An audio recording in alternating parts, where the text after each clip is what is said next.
U.S. Health and Human Services Secretary Robert F. Kennedy said earlier this year he would determine the cause of autism by September. But brain experts say they already know there is no one single cause. Now the president says he believes the use of the painkiller acetaminophen during pregnancy is a very big factor in raising risk of autism. And that's raising questions for many families.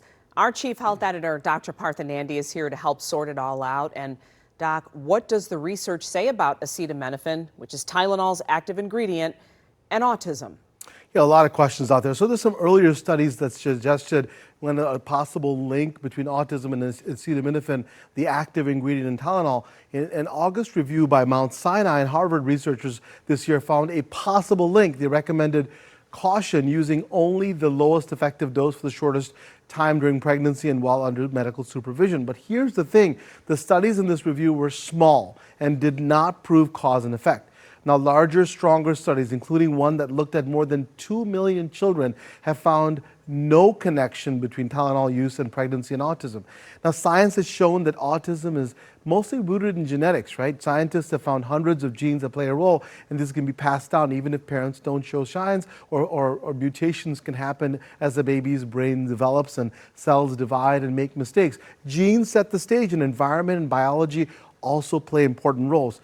Now, what I'm concerned about is this, that women will avoid Tylenol and its active ingredient acetaminophen because of what we do know that is that untreated high fevers during pregnancy can be dangerous. Fevers have been linked to neurodevelopmental issues in the baby and can increase the risk for miscarriages and preterm birth. That's proven, and that's what I worry about. So really startling, Doc, because many pregnant women believe that Tylenol is the safest thing for you to take during that time.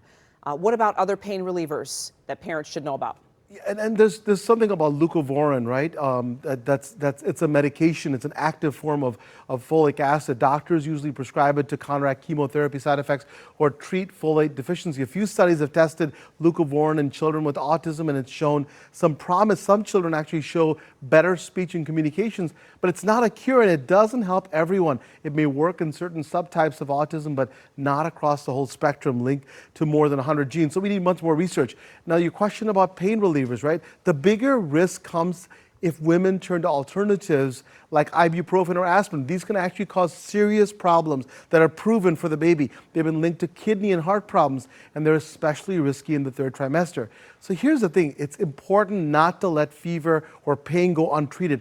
Please talk to your doctor before starting any medication when you're pregnant. Get information from your doctor, from your medical professional, and not go online and look through posts that are just not proven. So please let your medical professionals guide you, and we'll show you the evidence that there is no definite proof that Tylenol is causing these problems with autism for pregnant women. But talk to your doctor for your individual case. All right, appreciate that, Dr. Nandi. Thank you. Of course. If you have a health question for the good doctor, you can email him, Dr. Nandi, at askdrnandi.com, or send it to us on Facebook or X, and we'll get it right to him.